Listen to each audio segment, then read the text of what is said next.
Hi hello. So ஒரு பெரிய long கேப்புக்கு அப்புறமா நான் வந்து இதை ரெக்கார்ட் பண்ணுறேன். ஃபைனலி எக்ஸாம்லாம் முடிஞ்சிருச்சு. ஸோயா நான் இப்போது போட போகிறதும் ஜிகேக்கு தான் ஆப்வியஸாக. ஸோ டைட்டில் என்னென்னா rowdy. I guess it's use him well. So நம்ம இப்போ அப்படியே ஸ்டோரிக்குள்ளே போயிடலாம். எடுத்ததுமே ஒரு கல்யாண மண்டபம் தான் காட்டுறாங்க. ஐயர் வந்து உட்காந்து மந்திரம் சொல்லிகிட்ருக்காரு. மந்திரம் சொல்லிகிட்டே இருக்கவே மாப்பிள்ளை உட்காந்துட்ருக்காங்க. பொண்ணு கூட்டிகிட்டு வாங்க அப்படின்னு சொல்லியாச்சு. ஸோ பொண்ணையும் வந்து கூட்டிகிட்டு வராங்க. அந்த பொண்ணு வேறு யாரும் இல்லை, நம்ம வயன் தான். ஸோ வயன் அங்கே வந்து உட்கார்றா. அங்கே வந்து உட்கார்ந்த உடனே கொஞ்சம் நேரத்தில் தாலியெல்லாம் மாப்பிள்ளை கையில் போயிடுச்சு. கட்ட போகிறாங்க. அந்த மாப்பிள்ளையோட பேர் வந்து விஜய். ஓகே, மாப்பிள்ளை கட்ட போகிறாரு. நேராக வந்து ஒரு கட்டை அவன் கையிலேயே விழுது. அவன் நிமிர்ந்து பார்க்குறான். ஜேகே, அவனோட கேங்கு அப்படின்னு மொத்தமாக வந்து நிற்கிது. ஜேகேனா எப்படி சொல்கிறதுனா, ஒரு இந்த ஸ்ட்ரீட்டில் இருக்கவங்க பார்த்து பயப்படுவாங்க தெரியுமா? எதனா பிரச்சனை, ஏரியாவில் ஒரு பிரச்சனை அப்படின்னா நம்ம போய் ஜேகே கிட்ட சொல்லுவோம், டே அவன் எதுக்குடா வம்புடா அவன்கிட்ட போனான் அப்படின்னு ஒருத்தவங்களை பார்த்து பயப்படுவாங்க தெரியுமா? போனால் சால்வும் ஆகும், ஆனால் அவன்கிட்ட போகிறதுக்கும் பயம். அந்த மாதிரி ஒரு டெரர் பீஸ் தான் வந்து ஜேகே அண்ட் அவனோட கேங். ஸோ இப்போ ஜேகே நாங்கள் நிற்கவே வயனோட அப்பா அம்மாவுக்கு செம்ம பயம். வயனுக்கே லிட்ரலாக வேர்க்க ஆரம்பிச்சிச்சு. வயனோட மாம் ஜேகே கிட்ட, தம்பி ப்ளீஸ் தம்பி, என் பொண்ணு வாழ்க்கையை நாசனம் பண்ணிடாத, உன்கிட்ட கெஞ்சி கேட்டுக்கிறேன் அப்படின்னு அவன் காலில் விழுறாங்க. ஏய் தள்ளு அப்படின்னு ஜேகே அங்கே வரான். மேடைக்கு வந்துட்டான். விஜய் இழுத்து ஒரே ஓரம் அப்படியே விசிறி அடிக்கிறாங்க. ஜேகேயோட ஃப்ரெண்ட்ஸ் மார்க்கும் ஜாக்சனும் விஜயை டைட்டாக பிடிச்சிட்டு நின்றுட்டுருக்கானுங்க. ஸோ அதர் சைடு ஜிமினோ காய், ஓகே, ஜிமினோ காயும் ஜேகேவை மச்சான் அப்படின்றாங்க. ஜேகே அங்கே அந்த தாலியை கையில் எடுத்துட்டான். வயனையே தான் பார்த்துட்ருக்கான். ஏன் சொல்லும், நான் கல்யாணம் பண்ணிங்கன்னா உன்னால் இருக்க முடியாதாண்ணா சொன்னனா இல்லையா? எவனையும் கல்யாணம் பண்ணாத, தண்டமாக செலவு பண்ணாதீங்க மண்டபத்துக்குங்களாம். ஜங்கு, எனக்கு நிஜமாகவே உன்னை பிடிக்கல ஜங்கு. ஏன் புரிஞ்சுக்க மாட்டேங்கிறேன்? எனக்கு உன்னை பார்த்தாலே பயமாக மட்டும்தான் இருக்குது ஜங்குக். Please Jungkook please. இது தானே வேணான்றது. கொஞ்சம் இடம் குத்து தான் அப்படியே எகிற பார்த்தியா ஜங்குக். எனக்கு ஒன்று ரொம்ப பிடிக்கும் செல்லம். தப்பு பண்ணிட்டேன். நீ என்னை கல்யாணம் பண்ணுறதுக்கு வராமல் இருந்ததுன்னா கூட உனக்கா என்னை பிடிச்சி நீ என்னை கல்யாணம் பண்ணிக்கணும் அப்படின்னு தான் நான் வெயிட் பண்ணியிருப்பேன். ஆனால் இப்போது வாய்ப்பே இல்லை, கட்டியே தீருவேன்.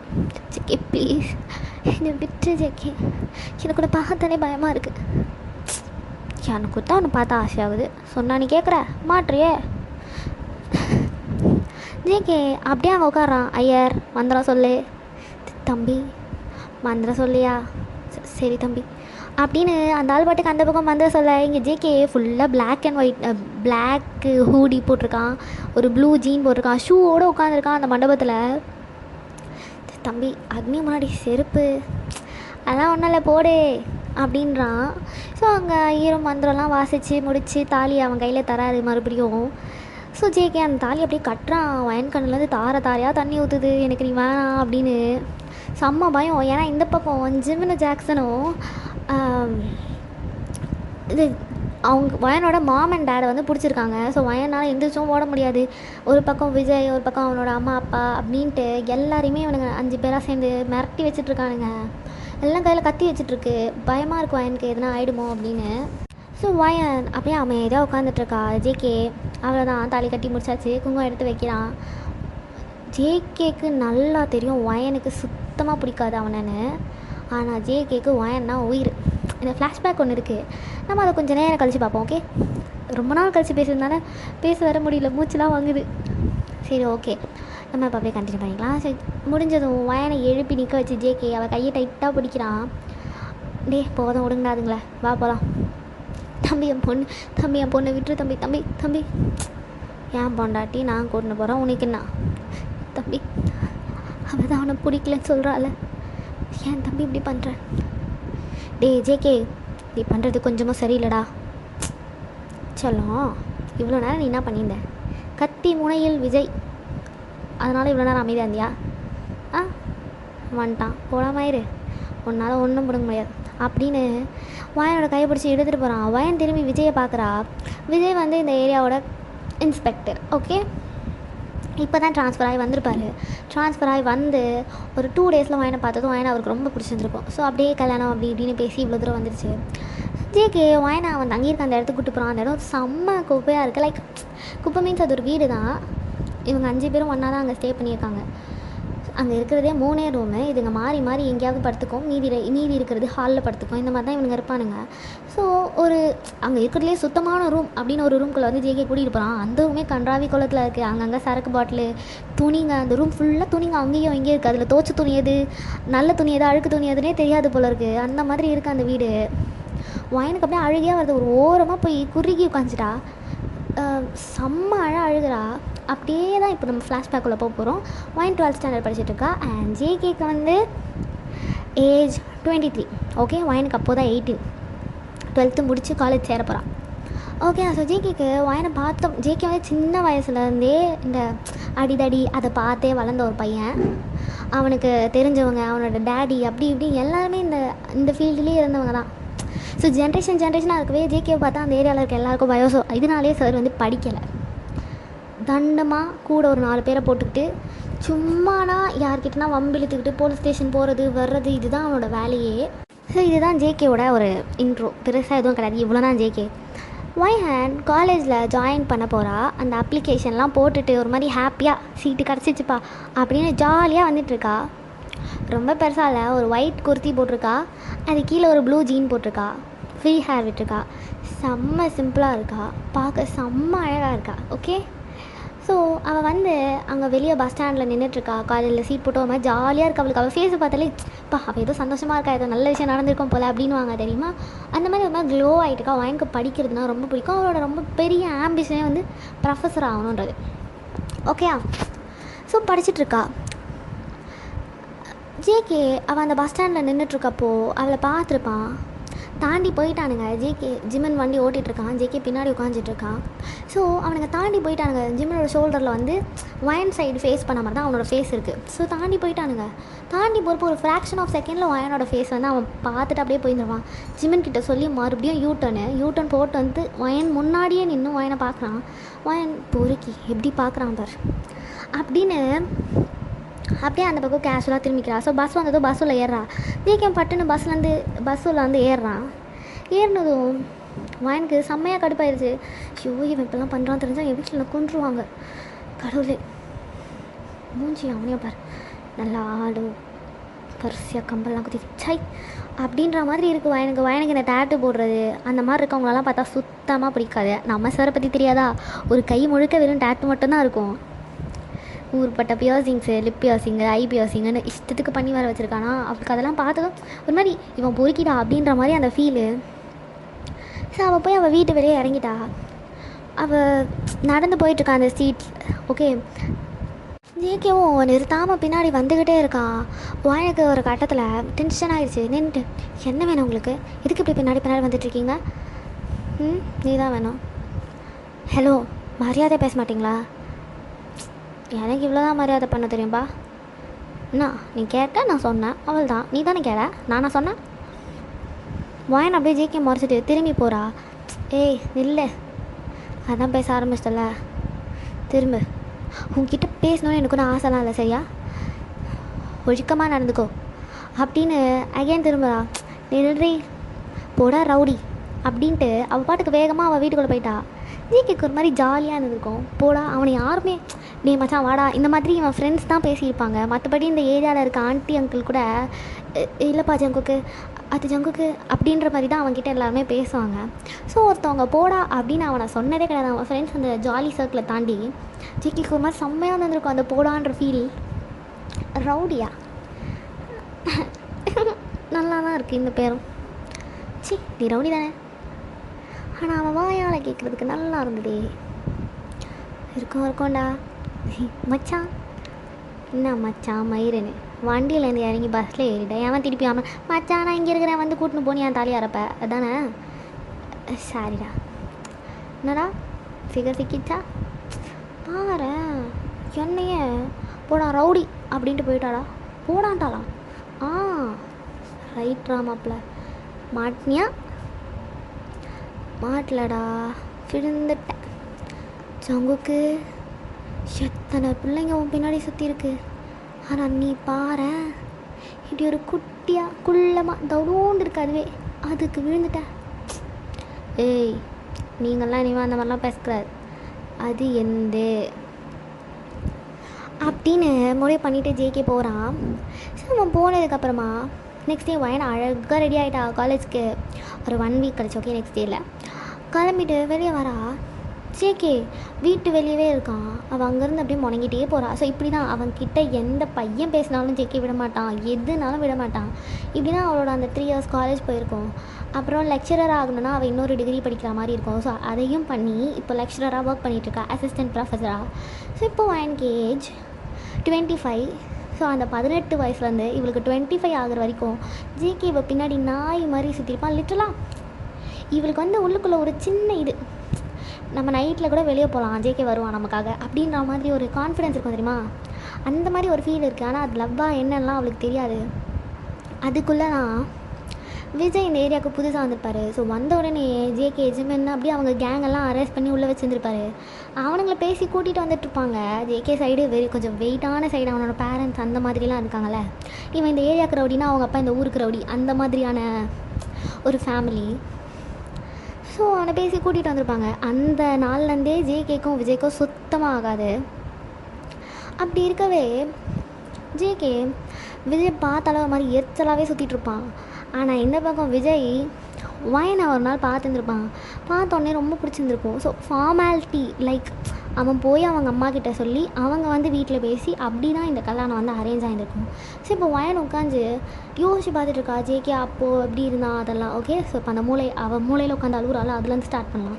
ஜேகே உள்ளே வரான், அவள் பக்கத்தில் உட்காடுறான். பாரு, இந்த தாலி கட்டிட்டு உரிமை எடுத்துக்கிட்டா அவ்வளோதான் சொல்லிட்டேன், என்ன பண்ணுவேன், ஒன்றும் பண்ண முடியாதுன்ற தைரியம் தானே, நான் செத்துருவேன் அப்படின்றா. ஜேகேக்கு அப்படியே கோவமாக அது பல்லெல்லாம் கடிக்கிறான். பக்கத்தில் அது வந்து ஃப்ளோரில் தான் வந்து பெட்டு போட்டு வச்சுருக்காங்க. ஓகே, ஸோ அப்படியே ஃப்ளோரில் ஒரு குத்துறான். வயனுக்கு லைட்டாக பயம் வந்திருக்கும். ஸோ ஜேகே அப்படியே அவன் கையை எடுத்துகிட்டு, டா சாப்பிடு, எனக்கு ஒன்றும் தேவையில்லை, நீயே தின்னு வேணுமா வேணாமா, இப்போ அதான் வேணான்றல, அவ்வளோ அக்கறை என் மேலே, ஒருத்தவங்க மேலே நீ இவ்வளோ அக்கறைப்படுறேன்னு நீ என்ன பண்ணணும் தெரியுமா, அவங்க விருப்பம் எதுவோ அதுபடி நீ விட்டுறணும். அதெல்லாம் என்னால் முடியாது, நான் இப்போ உனக்கு கல்யாணம் பண்ணிங்கன்னா நீ இதுக்கப்புறம் உனக்கு என்ன வேணும்னு சொல்லி நான் பண்ணுறேன். அப்படியா, அப்படி வேணாம், எனக்கு பொண்டாட்டியாக இருக்க எனக்கு விருப்பம் இல்லை, பண்ணுறியா? முடியாது செல்லம், நான் கொஞ்சம் உனக்கு என்ன வேணும், லைக் என்னங்க எனக்கு இந்த மாதிரி மல்லிகைப்பூ வாங்கிட்டாங்க, அல்வா வாங்கிட்டாங்க, எனக்கு இந்த ட்ரெஸ்ஸும் வாங்கிட்டாங்க, இதை வாங்கிட்டாங்க, இந்த நகை வாங்கிட்டாங்க அப்படின்னு கேட்டேன்னா கொஞ்சம் தாராளமாக செய்வேன். இல்லை இப்போயே ஒரு 1 கோடி ரூபா பணம் வேணும்னு கேளு அப்படின்னு குத்துருவேன், மாமன் கார்டு எடுத்து தருவேன். இந்த மாதிரி என்னை விட்டு போகணும், இந்த சீன் எல்லாம் வேணாம், நானாக மனுஷனாக இருக்க வரைக்கும் நல்லது அப்படின்னு அவளோட ஜாவை டைட்டாக பிடிக்கிறான். வலிக்குது, சரி உன்னை ஃபோர்ஸ் பண்ணி உன் கூட படுக்கிற அளவுக்குலாம் எனக்கு தெம்பில்லை மீன்ஸ் ஆசை இல்லை. நீயா ஜேகே நம்ம பண்ணலாமா அப்படின்னு என்கிட்ட வந்து கேட்கணும், அன்றைக்கி தான் உன்னை நான் தொடுவேன். Okay, until then Jungkook signing off அப்படின்றான். வாயன் அப்படியே ஜேகேவே பார்த்துட்ருக்கா. சைனிங் ஆஃப்னால் இங்கே தான் இருப்பேன், அவன் பக்கத்தில் தான் படுப்பேன், கை போடுவேன், கால் போடுவேன், இடுப்பு பிடிப்பேன், முத்தம் கொடுப்பேன், எல்லாம் பண்ணுவேன். ஆனால் அது உன் பெர்மிஷன்லாம் பண்ண மாட்டேன், உன் பெர்மிஷன்லாம் உன்னை தப்பாக தொட மாட்டேன். இன்னும் இடுப்பு பிடிக்கிறது, முத்தம் கொடுக்குறது இதெல்லாம் எனக்கு தப்பாக தெரியாது. அதெல்லாம் பண்ணலனா எப்படி நான் என்னை சாட்டிஸ்ஃபை பண்ணிடுது சொல்லு. சி என்னம்மா, ரைட்டு, நீ என்னை தொட்டேன்னு வையன், எனக்கு அது நீ தொடுற மாதிரி ஃபீல் ஆகும். போதும் நிறுத்திடு. வயன் அப்படியே அமைதியாகிட்டா. பிகாஸ் அந்த டோன் மாறினோடனே வயனுக்கு தெரிஞ்சிச்சு அவன் டென்ஷன் ஆகிட்டான்னு. ஸோ அப்படியே ஸ்டாப் ஆகிடுச்சு. இதை சாப்பிட்டு பத்து தூங்குற வேலையை பார் அப்படின்றான். ஸோ அவன் வச்சுட்டு எழுந்திரிச்சு போயாச்சு. சாப்பிடலாமா வேணாமா, சாப்பிடலாமா வேணாமான்றா. என்ன தான் அழுது உட்காந்துருந்தாலும் லைட்டாக ஒரு ஓரமாக அந்த பசியில் வயிறு கடந்து அவளுக்கு சாப்பிட்ணுன்னு தோணிடுச்சு. ஸோ அவளை தான் மேடம் சாப்பாடை ஓப்பன் பண்ணி சாப்பிட்டுட்டாங்க. சாப்பிட்டுட்டு அது எல்லாத்தையும் எடுத்துகிட்டு வெளியே வரா. பிளேட்லாம் இல்லை, அப்படியே பார்சல்லே தான் வச்சு சாப்பிட்டா. பிகாஸ் அவன் பிளேட்லாம் எடுத்துகிட்டு வந்து தரல. ஒரு வாட்டர் பாட்டிலு, ஒரு சாப்பாடு பாக்ஸ் அதை தான் எடுத்துகிட்டு வந்து கொடுத்துருப்பான். ஸோ அவள் அதெல்லாம் எடுத்துகிட்டு வெளியே போகிறா. ஹேண்ட் வாஷ் பண்ணிவிட்டு குப்பை போடணும்ல. ஸோ வெளியே போகிறா. வெளியே 5 பேராக உட்காந்துக்கிட்டு ஒருத்தன் மேலே ஒருத்தன் காலெல்லாம் போட்டுக்கிட்டு படுத்துட்ருக்கானுங்க. இது வந்து ஒரு 8 o'clock ஆகிடுச்சு. அவள் காலையில் வந்து உட்காந்துருந்துருப்பா ஒரு 10:30 அந்த மாதிரி. இப்போ தான் சாப்பிட்டு வெளில வரா. அவளோட அந்த கொலுசு சத்தம் கேட்டதும் திரும்பி பார்க்குறான் ஜேகே. இதெல்லாம் எங்கே போடணும்? அது இருக்கு பாரு கிச்சன். அவள் அப்படியே அந்த கிச்சன் பக்கம் பார்க்குறா. அங்கே அப்படியே இங்கேருந்து அவள் நிற்கிறதுலேருந்து அந்த கிச்சனை பார்த்தாலே ஒரு மாதிரி குப்பையாக இருக்கு. அவளுக்கு கொமட்டிட்டு வருது. ஜேகே நோட் பண்ணிட்டான். எந்திரிச்சிட்டு என்ன கொடு நான் போடுறேன். ஹேண்ட் வாஷ் இதுலேயே கழுவு. இல்லை அது பேப்பர், இது பிளாஸ்டிக் கவர் தானே, ஊற்றாது நீ கழுவு, நான் எடுத்துன்னு போகிறேன். சிச்சம் கழுவுடி அப்படின்னு அந்த கவர் அவள் கையில் இருக்குல்ல, அதை ஓப்பன் பண்ணி பிடிக்கிறான். அந்த பாட்டிலை வச்சு அவள் ஹேண்ட் வாஷ் பண்ணுறா. ஜேகே அதரும் ஒரு மாதிரி ஒன்றுமே இல்லாத மாதிரி எடுத்துகிட்டு போகிறா. அவள் வீட்டில் அவள் எப்படி வளர்ந்துருப்பானா, அவங்க அப்பா உட்காந்துருக்கான்னு வைங்களேன், சாப்பாட்டில் கை கழுவுறதுக்கு அந்த தண்ணி முதல் கொண்டு எல்லாமே கொண்டு வரணும். அவர் சாப்பிட்டதுக்கப்புறமா அவர் கை கழுவுறதுக்கு அந்த தண்ணியை பக்கத்துலேயே ஒரு ஆள் பிடிச்சிட்டு நிற்கணும். அந்த மாதிரி தான் அவள் வீட்டில் வந்து இந்த மேல்லாம் இருப்பாங்க. ஸோ இப்படி ஜேகே இதெல்லாம் வாங்கிட்டு ஒரு மாதிரி ஒரு குட்டி சாஃப்ட் கார்னர் வந்து வந்திருக்கும். ஓகே, ஸோ ஜேகே அதை எடுத்துகிட்டு போய் அந்த கிச்சனில் போட்டுட்டு திருப்பி வெளியே வரான். அவன் அங்கேயே நின்று அவனையே பார்த்துட்டு வந்திருப்பா. என்ன ஒன்றும் இல்லை நான் போகிறேன் அப்படின்னு உள்ளே போயிட்டா. ஸோ ஜேகே இவனுக்கு ட்ரெஸ்ஸு, ஐயோ அதெல்லாம் யோசிக்கவே இல்லை நீ அப்படின்னு அந்த ரூம்குள்ளே வந்துட்டு அவனோட கபோர்டு ஓப்பன் பண்ணி ஒரு 2 ட்ரெஸ் எடுத்து தரான். இந்தா இதை போட்டுக்கோ. அவனோட சட்டையும் ஒரு ட்ரௌசரும் தரான். இல்லை வேண்டாம். ஏன் எவ்வளோ நேரம் இதிலே இருப்ப? கசகசன்னு இல்லையா? இல்லை, இங்கே இருக்கிறதுலாம் எது தோச்சு துணி எது நல்ல துணின்னே தெரியல. அழுக்கு துணிலாம் எனக்கு இங்கே இருக்கவே பிடிக்கல. நீ விடு அப்படின்றா. ஜேகே அந்த ட்ரெஸ் அப்படியே மோந்து பார்க்குறான். அவனுக்கு எந்த ஸ்மெல்லும் வரல. இது நல்லா தான் இருக்குது, இதை போட்டுக்கோ. ஆனால் எனக்கு வேணான்னு சொல்கிறேன்ல அப்படின்றா. ஸோ ஜேகே அதை எடுத்துகிட்டு போய் வச்சுட்டு கிளம்பி வெளியே போயிட்டான். வெளியே போயிட்டு ஒரு 6-7 பேர் அவன் கூட சேர்த்து கூட்டிகிட்டு வரான். ப்ளஸ் 2-3 பேக் இருக்குது. வந்துட்டு ஒரு நிமிஷம் வெளியே வா. எதுக்கு வா? அவ்வளோ இருந்துச்சு வெளியே போகிறா. அப்படி கொஞ்ச நேரம் உட்கார் அப்படின்னதும் அந்த ரூமில் அவன் கூட்டிகிட்டு வந்து அந்த 6 பேரும் கடை அந்த ரூமில் போய் டோர் லாக் பண்ணிட்டாங்க. கொஞ்சம் நேரத்தில் அந்த ரூமை சுத்தமாக மாற்றி ஃபுல்லாக க்ளீன் பண்ணிவிட்டு இப்போ புதுசாக அந்த பெட்டுக்கு போடுறதுக்கு பெட் கவரும் பில்லோவும் வாங்கிட்டு வந்திருப்பாங்க. ஸோ அதை அங்கே வச்சுட்டு அவங்க அங்கேருந்து அந்த துணி அது எல்லாத்தையுமே சேர்த்து மொத்த கபோர்டு எல்லாத்தையும் க்ளீன் பண்ணி வெளியே எடுத்துகிட்டு வந்துட்டாங்க. சார் க்ளீன் ஆகிடுச்சு. ஓகே, அப்படியே இந்த கிச்சன் இது எல்லாத்தையும் க்ளீன் பண்ணிடுங்க. ஓகே சார், பையன் உள்ளே போ. நான் அப்படியே ஸ்லோவாக உள்ளே போகிறா. இப்போ அவள் இருந்த அந்த ரூமுக்கும் இப்போ மாற்றிருக்க அந்த ரூமுக்கும் அவளுக்கு ரொம்ப நிம்மதியாக இருக்க. ஒரு மாதிரி இந்த கல்யாணம் அதெல்லாம் தாண்டி ஒரு மாதிரி நம்ம இருக்க இடம் குப்பையாக இருந்துச்சுன்னா அதுவே வேறு ஒரு மாதிரி ஃப்ரஸ்ட்ரேஷனாக இருக்கும் தெரியுமா, அந்த மாதிரி இருந்திருக்கும் அவளுக்கு. ஸோ இப்போ இது கொஞ்சம் ப்ரீத்தபிளாக இருக்குது. ப்ளஸ் அவங்க ஃப்ரேக்ரன்ஸ்லாம் வந்து ஸ்ப்ரே பண்ணிட்டு போயிருப்பாங்க. கொஞ்சம் ரிலீஃபாக இருக்கா. அவள் இப்போ அந்த பெட்டில் உட்காந்து உடனே ஜேகே வெளியே இருந்த அந்த 4 கவரையும் கொண்டு வந்து அவகிட்ட தரான். இந்தா என்ன திறந்து பாரு. அதுள்ள அவள் யூஸ்வலாகவே வந்து சாரீ தான் கட்டுவா. ஸோ ப்ரொஃபஸராக ஒர்க் பண்ணுறதுனால ஸோ ஒரு 4 செட் ஆஃப் சாரீஸ் இருக்குது. அவன் இன்ஸ்கர்ட்டு ப்ளவுஸ்லாம் கூட வாங்கிட்டு வந்திருக்காங்க. ரெடிமேட் ப்ளவுஸு ஒரு புடவைக்கு மேட்ச் ஆகிற மாதிரி. அவள் எடுத்து பார்க்குறா. எல்லாத்தையும் அப்படி வச்சுட்டு இன்னொரு கவர் ஓப்பன் பண்ணுறா. அது வந்து நார்மலாக அவள் இந்த வீட்டு சைடில் இந்த கடைக்கெலாம் போகிறப்போ ஒரு மாதிரி ட்ராக்கும் குர்த்தி போடுவா, இல்லை ஷார்ட் குர்த்தி போடுவா, அந்த மாதிரி தான் இருக்கும். ஸோ அந்த மாதிரி ஒரு செட் ஆஃப் ட்ரெஸ்ஸு. அண்ட் ஒரு கவரில் அவளுக்கு இன்னர் இருக்குது. அதில் வந்து 2 டைப் ஆஃப் இன்னர் இருக்குது. டைப் ஆஃப் மீன்ஸ் 2 சைஸில் வந்து வாங்கிட்டு வந்திருக்கான். மேலே கீழே 2மே. இது மட்டும் எனக்கு கொஞ்சம் டவுட்டு. முன்ன பின்ன எதனா பார்த்துருந்தேன்னா கரெக்டாக வாங்கிட்டு வந்திருப்பேன். உன்னை பார்த்தா நீ இவ்வளோ தான் போடுவேன்னு எனக்கு தோணுச்சு. அதான் சி என்ன கடையில் போனால் எப்படி எடுத்துருவான்? உன்னை பார்த்தானா சைஸ் எடுத்துருவான். அவனையும் போய் சீனுவியா? அது புதுசுனா அழகாக உனக்கு இதெல்லாம் வாங்கினு தரேனே அப்படின்னு பெருமைப்படுறத விட்டு சீயாமே போடி அப்படின்னு எந்திரிச்சு போயிட்டு டோர் கிட்டே நின்ட்டு ஓய் அவள் அப்படியே நிமிர்ந்து பார்க்குறா. சும்மா அழாத, மூஞ்சத்தோட இந்த டோரை லாக் பண்ணிக்கோ, நான் பசங்க கூட பார்த்துக்கிறேன், நீ ஃப்ரெஷ்ஷப் ஆகிட்டு ட்ரெஸ் சேஞ்ச் பண்ணிவிட்டு வாயன் அப்படியே ஜேகேவே பார்க்குறா.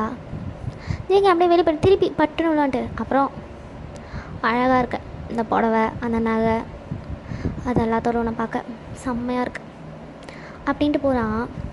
வாயன் அப்படியே டோரை லாக் பண்ணிவிட்டு திரும்பி பார்க்குறா. அவள் காலையிலேருந்து ரெஸ்ட் ரூம் கூட போயிருக்க மாட்டா. ஸோ இப்போ அந்த ரெஸ்ட் ரூம் டோர் ஓப்பன் பண்ணால் பர்ஃபெக்டாக இருக்குது. பிகாஸ் இப்போ வந்து க்ளீன் பண்ணிட்டு போயிருப்பாங்க. அவள் உள்ளே போய் ஃப்ரெஷ்ஷப் ஆகிட்டு வெளியே வந்து ட்ரெஸ் எல்லாம் மாற்றிட்டு போட்டு பார்க்குறா. பொறுக்கி சைஸ் தெரியாதுன்னா கரெக்டாக வாங்கிட்டு வந்திருக்கான்.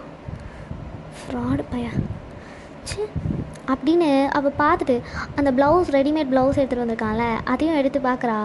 அதை போட்டால் பர்ஃபெக்டாக இருக்கும் வாயினுக்கு. இதெல்லாம் எப்படி அவனுக்கு தெரியும்? ஐயோ எரிச்சலாக இருக்குது. ஏன் இப்படி கஷ்டப்படுத்துறீங்க எல்லாருமே? அப்பா கிட்டேருந்து தப்பிச்சு விஜய் வீட்டுக்கு போயிடலான்னு நினச்சேன். இவன்கிட்ட மாட்டிக்கிட்டேன் அப்படின்ற மாதிரி எனக்கு ரொம்ப கஷ்டமாக இருக்குது. பிகாஸ் அவள் வீட்டில் வந்து மேல் டாமினன்ஸ் ஜாஸ்தி அவளுக்கும் தெரியும். அவள் ரொம்ப ஸ்ட்ரகிள் பண்ணி அப்படிலாம் தான் அந்த காலேஜ் போனது ப்ரொஃபஸர் ஆனது இந்த மாதிரிலாம் பண்ணியிருப்பா. அப்படி அதுலேருந்து எஸ்கேப் ஆகணும் அப்படின்றதுக்காக தான் அவள் பட்டுன்னு விஜய் அப்படின்ற ஒரு மாப்பிள்ளை வந்ததும் பட்டுன்னு ஓகேனே சொல்லியிருந்திருப்பா. ப்ளஸ் ஜேகே வேறு லைட்டாக தினம் வர்றது தினம் பார்க்குறதுன்ற மாதிரி இருக்கவே அவளுக்கு வந்து பயம் ஜேகேனா. அதனால் வந்து அவனை கல்யாணம் பண்ணிக்கிறதுக்கு ஓகே நம்ம அவனை கல்யாணம் பண்ணிக்கலாம், நம்ம எங்கே தப்பிச்சு போயிடலாம் அப்படின்ற மாதிரி மேடமோட எண்ணம். பட் அன்ஃபார்ச்சுனேட்லி விஜயை பற்றி வாயனுக்கு இன்னும் தெரியல இல்லை. ஸோ வாயன் அப்படியே யோசிச்சுட்டே வந்து படுத்து தூங்கிட்டா. நெக்ஸ்ட் டே மார்னிங் ரூம் டோரை ஜேகே நாக் பண்ணுறான். வாயன் எந்திரிச்சிட்டு டோர் ஓப்பன் பண்ணி என்ன வேணும் உனக்கு? தூங்குனியா? தூங்கிட்டு தான் இருந்தேன். சரி ஓகே, கிச்சனில் உனக்கு பிரேக்ஃபாஸ்ட் வாங்கி வச்சுருக்கேன். நானும் பசங்க வெளில போகிறோம், நீ பார்த்து இருந்துக்கோ. ஆனால் ஒன்று வாயன் இங்கேருந்து தப்பிச்சு போயிடணுன்னு மட்டும் நினைக்காத. நான் உங்ககிட்ட எவ்வளோ பொறுமையாக அன்பாக சாஃப்டாக நடந்துக்கிறேனோ அதை அப்படியே யூட்டிலைஸ் பண்ணிக்கோ. நீ இந்த ஆளிலேயே நம்ம கிளம்பி போவோம் அப்படின்ற மாதிரிலாம் பண்ணனா தேவையில்லாத வேறு ஒரு ஜங்குக்கை பார்க்குற மாதிரி ஆகிடும். அவள் தான் சொல்லுவேன். வாயன் அப்படியே ஜேகேவே பார்த்துட்ருக்கா. எப்படிலாம் பார்க்காதரி, இது தச்சிட போகிறேன். அவள் அப்படியே அவள் கணத்தில் கை வச்சுக்கிட்டா. ஜேகே அந்த அடியில் மொத்தம் அப்படின்ட்டு போகிறான். வாயன் அப்படியே ரூம் டோரை லாக் பண்ணிவிட்டு அப்படியே அந்த கதவு பின்னாடி உட்கார்றா. கடவுளே தயவு செஞ்சு நீங்கள் வந்து காப்பாற்றி கூட்டிகிட்டு போயிடு. நான் எனக்கு பிடிச்ச மாதிரி ஒரு வாழ்க்கை வாழணும். எனக்கு இதில் கொஞ்சமாக பிடிக்கல. இவன் இப்படி என் பக்கத்தில் வர்றது எனக்கு இவனை பார்க்க பயமாக மட்டும்தான் இருக்குது. என்னால் முடியல. இவனால் மற்றவங்களால எனக்கு எந்த பிரச்சனையும் வராது எனக்கு நல்லா தெரியும். ஏன்னா இவனை பார்த்தாலே எல்லாருமே பயப்படுவாங்க. அந்த ஒரே ஒரு சின்ன நம்பிக்கை மட்டும்தான் இவன் மேலே. ஆனால் இப்படி இவன் கூட தனியாகவோ என்னால் முடியல. என்னால் சத்தியமாக முடியல. எனக்கு பயம் மட்டும்தான் அதிகமாகிட்டே போகுது. நீங்கள் தயவு செஞ்சு காப்பாற்றுங்க. என்னை யாராவது இங்கேருந்து கூட்டிகிட்டு போயிடுங்க. என்னால் முடியல அப்படின்னு செம்மையாக அழுகிறா. லிட்ரலி வாயனுக்கு ஒரு மாதிரி வீசிங்கே வர மாதிரி இருந்திருக்கும். ஸோ அவளையே பொறுமையாக காம் பண்ணிவிட்டு அங்கே போய் உட்கார்றா. ஸோ கொஞ்சம் நேரம் கழிச்சு வந்து ஜேகே சொன்ன மாதிரி சாப்பிட்டுட்டு அந்த ஹால்லே உட்காரா. வீடை ஃபுல்லாகவே க்ளீன் பண்ணிட்டாங்க. எல்லா ட்ரெஸ்ஸையும் கொண்டு போய் ட்ரை க்ளீன்லாம் பண்ணி அங்கே ஒரு 4-5 மூட்டை கிட்ட வந்து இறங்கியிருக்கு எல்லா எருமையோட துணியுமே.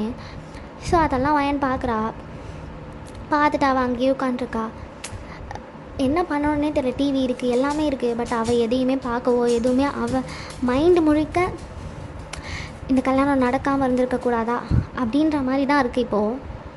ஸோ இந்த பாட்டை நம்ம இதோடு முடிச்சுக்கலாம். நெக்ஸ்ட் பார்ட் நான் சூன் போட்டுருவேன். ஓகே, பார்த்துட்டு எப்படி இருக்குன்னு சொல்லுங்கள். அண்ட் ஐ ஹோப் இது பிடிக்கும்னு நினைக்கிறேன். எனிவேஸ் தேங்க்யூ, பாய்.